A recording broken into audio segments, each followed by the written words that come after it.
오늘은 약을 먹어도 좀처럼 해결되지 않은 역류성 식도염으로 인한 속쓰림을 근본적으로 개선할 수 있는 방법을 알려드리려고 합니다. 많은 분들이 역류성 식도염은 위산이 많아서 생기는 병이라고 알고 있지만 사실 꼭 그렇지만은 않습니다. 제산제나 약을 복용해도 잠시 증상이 완화될 뿐 다시 재발하는 악순환을 겪는 분들이 정말 많죠. 왜 이런 일이 반복될까요? 사실 역류성 식도염은 위산과다가 원인이라기보다는 하부식도 관략근의 기능 저하로 인해 위산이 역류되는 것이 주된 원인입니다. 그래서 단순히 위산을 줄이는 데에만 집중하는 것이 아니라 어떻게 하면 식도 관략근이 제 역할을 할 수 있도록 도와줄 수 있는지가 중요합니다. 그런데 식도 관략근이 제 기능을 못하는 결정적인 이유 중 하나가 바로 위산 부족 또는 비효율적인 소화 과정입니다.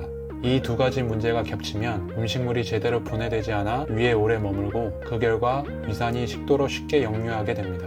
그렇다면 구체적으로 어떻게 해야 할까요? 첫 번째 방법은 위산 보충을 통해 식도 관략근의 기능을 정상화하는 것입니다. 역류성 식도염이나 만성 속쓰림으로 고생하는 분들 가운데는 대개 내 위산이 너무 많아서 속이 쓰린 게 아닐까라고 생각하시는데요. 물론 위산 과다로 속쓰림이 발생하는 경우도 있지만 약을 써도 해결이 안 되고 오래 지속된다면 오히려 위산이 부족해서 관략근이 단단히 닫히지 않는 문제일 수 있습니다. 위산이 부족하면 그 신호가 제대로 전달되지 않아 관략근이 느슨해지고 결국 위의 내용물이 식도로 역류하게 됩니다. 위산을 보충하는 간단한 방법 중 하나는 애플 사이다 비니거, 사과 식초를 식사 전이나 식사 중에 물에 희석해 마시는 것입니다. 또 다른 효과적인 방법으로는 영양제인 베타인 HCL을 활용하는 방법이 있습니다. 식사 직전이나 식사와 함께 섭취하면 위장 내 산도를 높여주어 하부식도 관략근이 탄탄하게 닫히도록 돕습니다. 다만 이 방법을 시도했을 때 오히려 속쓰림이 심해지거나 위가 쓰린 느낌이 든다면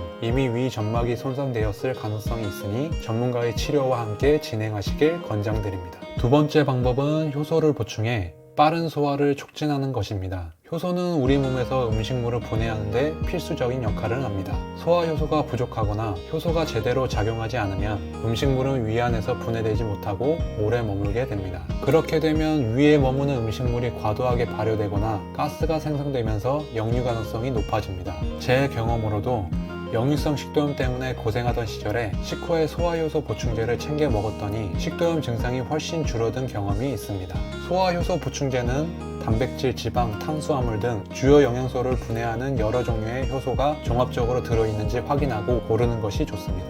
효소를 충분히 섭취하면 소화 속도가 빨라지고 위가 비어지는 시간이 단축되어 음식물이 식도로 역류할 가능성이 줄어듭니다.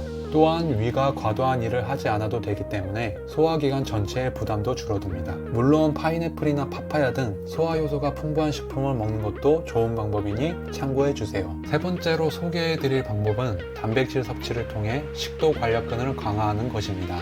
단백질은 우리 몸의 조직과 근육을 회복 재생하는 데 필수적인 영양소로 약해진 식도 점막을 보호하고 하부식도 관략근 역시 제 기능을 발휘하도록 도와줍니다. 특히 달걀 흰자, 기름이 적은 부위의 살코기, 두부, 흰살 생선 등 저지방 단백질은 산도가 높지 않아 소화 부담을 줄여주며 기름의 굽기보다는 삶거나 찌는 방식을 택하면 위 건강에 더욱 이롭습니다. 반면 기름이 많은 돼지고기나 소고기 같은 붉은 육류는 포화지방 함량이 높은 편이라 자주 섭취하면 식도 관략근을 자극하고 속쓰림을 악화시킬 가능성이 있습니다. 단백질 섭취가 도움이 된다고 해서 과도하게 많이 섭취하는 것도 좋지 않습니다. 한 번에 많은 약을 먹으면 위에 부담이 커지므로 하루 권장량을 적당히 나누어 천천히 드시는 것이 안전합니다. 또한 식후 2~3시간은 바로 눕지 않고 상체를 세운 자세로 있는 것이 위산 역류를 예방하는 데 도움이 됩니다. 이렇게 위산 보충, 효소 보충, 단백질 섭취라는 세 가지 방법을 실천해 보시면 역류성 식도염으로 인한 고통에서 한층 벗어날 수 있을 겁니다. 물론 증상이 심할 땐 약국이나 병원 처방을 통해 약을 복용하면서 증상을 완화해 주는 것이 좋고 역류성 식도염이 주로 생활습관에서 비롯되는 질환이라는 점을